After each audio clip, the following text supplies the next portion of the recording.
Welcome to this question on projectile motion, where we'll analyze a car driving off the side of a cliff.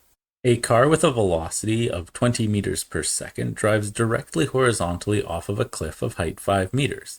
In part A, we'll find how long the car will be airborne. In part B, what horizontal distance the car travels before landing. And in part C, what will be the car's impact velocity. We start part A with a diagram before organizing our variables.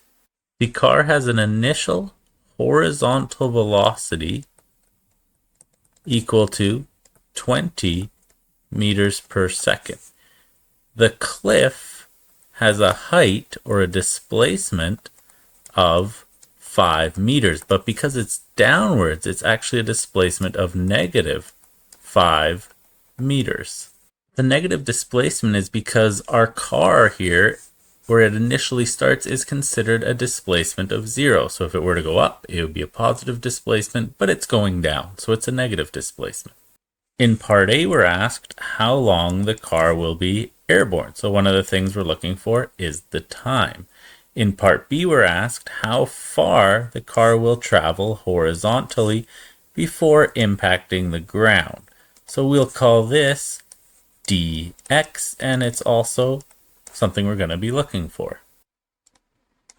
As it's not stated otherwise in the question, we can assume it's happening on Earth. So we have an acceleration due to gravity equal to negative 9.81 meters per second squared, and it's going downwards. How do we know it's negative? Well, it's downwards, and we've defined down as negative already with our downwards displacement here. The key to solving all projectile motion questions is breaking the components up into those that are x components and those that are y components. So let's just state this explicitly on our diagram. Our components that go up and down are our y components, and our components that go side to side or horizontally are our x components. Now that we're done the diagram, we're ready to write down our variables. I strongly suggest separating these into x and y components so that the question stays organized. In kinematics, the equations you use depend on whether there's acceleration or not. And if there's no acceleration, then you don't have to use kinematics. You can just use your equation of motion. Velocity is equal to displacement divided by time. So in the x direction, in the horizontal direction, although the car may be accelerating as it approaches the cliff, the moment it leaves the cliff, we're told it's going at 20 meters per second. So in the x direction, we have no acceleration. In the x direction, no horizontal acceleration. So we can just use our equations of motion. So we have our vi that we already said was 20 meters per second. That's the velocity the car leaves the cliff with. We have our displacement in the x, which is one of the things we're looking for. And we're going to have the time of flight of the car, which is another thing we're looking for. It should be explicitly mentioned that the reason we have no horizontal acceleration is because we have no air resistance. We have no friction slowing the car down once it leaves the cliff horizontally. So although the moment the car leaves the cliff, it's going to start falling downwards, it will, for the entire motion sideways, be going 20 meters per second. And its velocity final in the x direction will still be 20 meters per second when it hits. Obviously, there's going to be a component in the y direction that's going to be added into this impact velocity. But in the x direction, the car is going to be going the exact same velocity that it leaves the cliff at when it hits the ground. When we look at our variables in the y direction, we're going to have to use kinematics because we have an acceleration. So if we write down our variables, we're going to have a vi, a vf, a displacement in the y direction, an acceleration, and a time. Looking at the variables we have, we know our displacement in the y direction is negative 5 meters, so we can add that in. We know that our acceleration due to gravity is negative 9.81 meters per second squared. In the vertical or y direction, we don't know the final velocity that the car will impact the ground at, so we'll have to put a question mark there. We also don't know the time of flight, so we put a question mark there.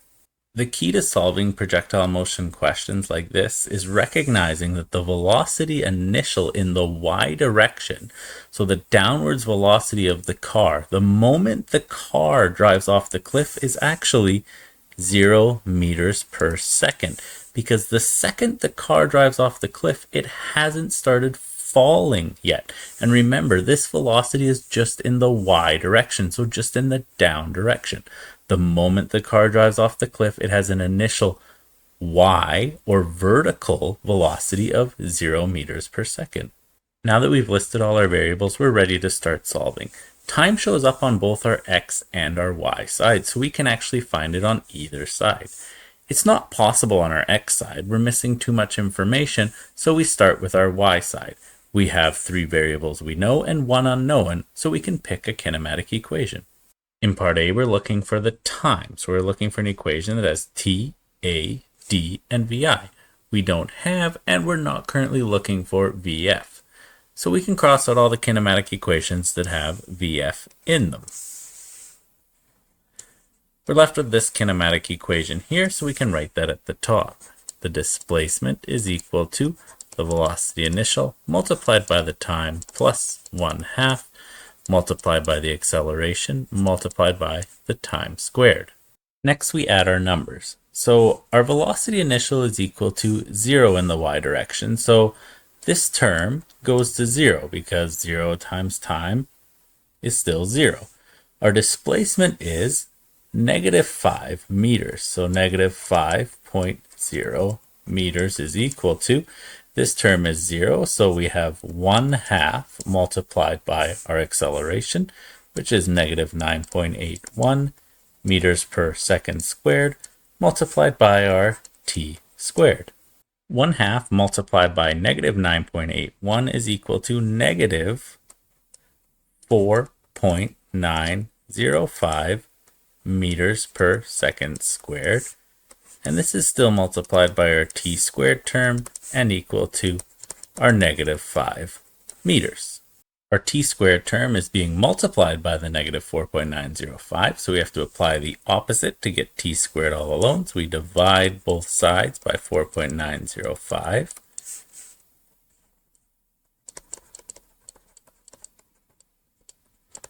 On this side, obviously, the 2 cancel out and equal 1, leaving us with just t squared. And on this side, -5 divided by -4.905 is equal to 1.0194, and we'll keep a couple extra decimal places to avoid rounding errors, seconds squared, because our meters divided by meters cancel out, leaving us with our seconds squared. We have t squared, we're looking for just t, so we take the square root of both sides. Our square root and our square disappear, and we're left with t is equal to, and the square root of 1.0194 seconds squared is equal to 1.01 seconds. Because we're taking the square root, don't forget that this can be positive or negative, but negative time doesn't make sense. Time runs forwards in this question, so we know it's going to be positive 1.01 seconds. And we can quickly add it to our list of variables, so 1.01 seconds, and we also add it to our x variables, 1.01 seconds. Remember, time is the only variable that is always the same on both sides, because the amount of time it takes for the car to drop to the ground is the same amount of time that it's going to go sideways before hitting the ground. Part B asks, what horizontal distance will the car travel before landing? So what we're looking for is this dx here, the horizontal distance. We have vi, we have t, so we can quickly use our equation of motion to find dx. As we have no acceleration, we have no need for any of these equations with acceleration. We can just use v is equal to d over t. So let's write that here. V is equal to the displacement over the time. And now we're ready for some numbers. Our v is equal to 20.0 meters per second. Our d is what we're looking for. It's our dx here. And our t is equal to 1.01 seconds. We need to get dx all alone. Dx is being divided by 1.01 seconds, so the opposite of dividing is multiplying. So we multiply both sides by 1.01 seconds, multiplied by 1.01 seconds. So on this side, the 1.01 seconds cancels with the 1.01 seconds. And on this side, 20 multiplied by 1.01 is equal to 20.2 meters. And this is equal to our dx, because our seconds cancel with our seconds, leaving us with meters. So what horizontal distance will the car travel before landing? It'll travel 20.2 meters. Let's add this to our variables. And now we're ready for part C. In part C, we're asked what will be the car's impact velocity. So it's the velocity that the car has right before it hits the ground and goes to zero.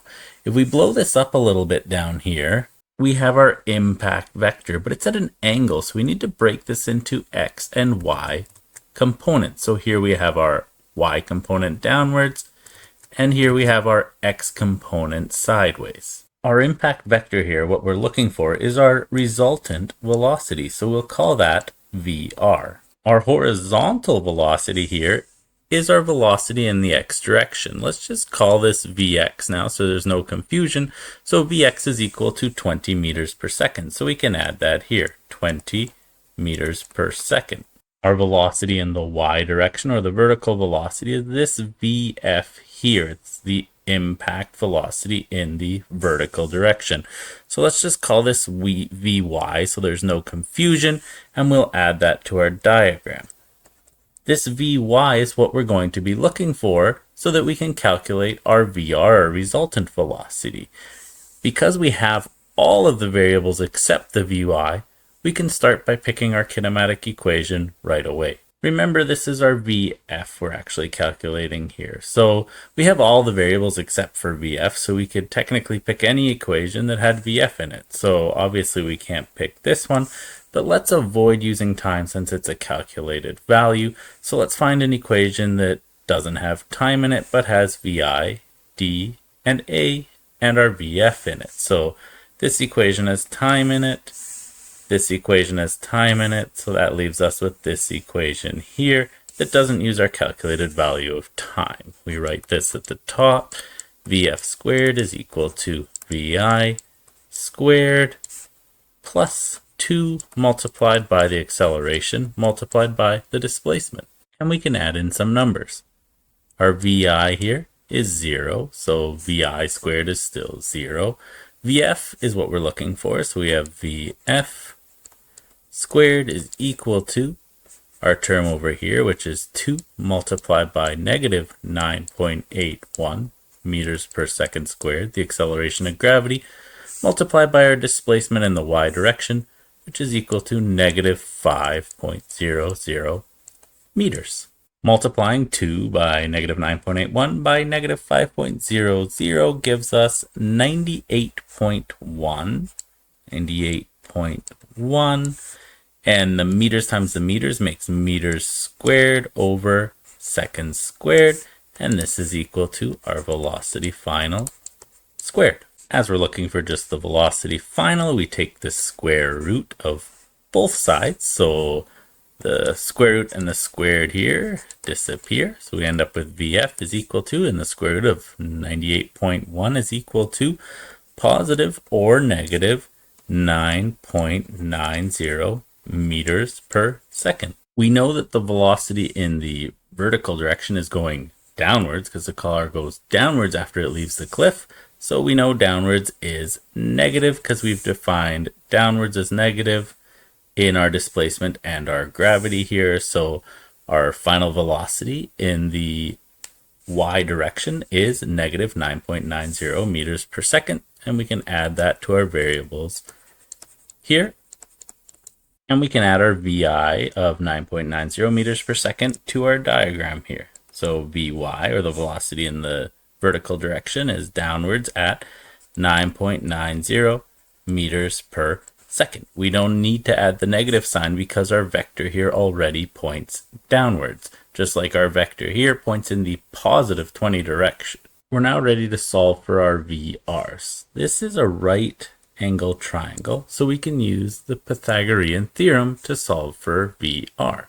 So we're going to use a squared plus b squared is equal to c squared to find VR, where VR is going to be RC, Vx is going to be RB, and our Vy is going to be RA. We bring in our numbers. Our A is equal to our 9.9 meters per second, and this is squared, plus our B, which is 20 meters per second,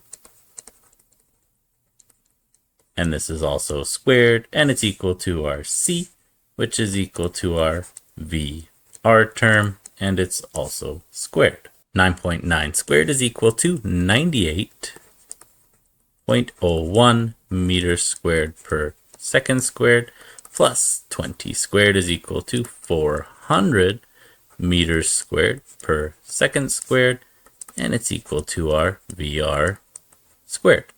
98.01 plus 400 gives 498.01 meters squared per second squared, and is equal to our VR squared. And to get our resultant velocity, we take the square root of both sides. So our square root and our squared disappear, and we're left with VR is equal to the square root of 498.01, which is equal to 22.3 meters per second. But we're not quite done here, because velocity is a vector, so it needs a direction. The angle we're going to be looking for is this angle right here. And since we have a 90-degree angle here and a 90-degree angle here, it's the same angle as this angle right here. To find the angle, we can use trigonometry, and we can use any of sine, cos, and tan because we have all the sides. So let's just use tan to find this angle right here. Tan of the angle is equal to opposite over adjacent. So if we're looking for this angle right here, the opposite side is the 9.9 and the adjacent side is the 20. So tan of the angle is equal to our opposite 9.9 divided by our adjacent here, which is our 20. 9.9 divided by 20 gives us tan of the angle equal to 0.495. Taking the inverse tan of both sides gives us theta equal to 26.3 degrees. So our complete final answer for the impact velocity is 22.3 meters per second at 26.3 degrees below the horizontal. How do we get below the horizontal? Well, this here is the horizontal, and this is 26.3 degrees below the horizontal. Thank you for watching this video on horizontal projectile motion, where we found the time of flight, the horizontal displacement, and the impact velocity of a car driving horizontally off of a cliff.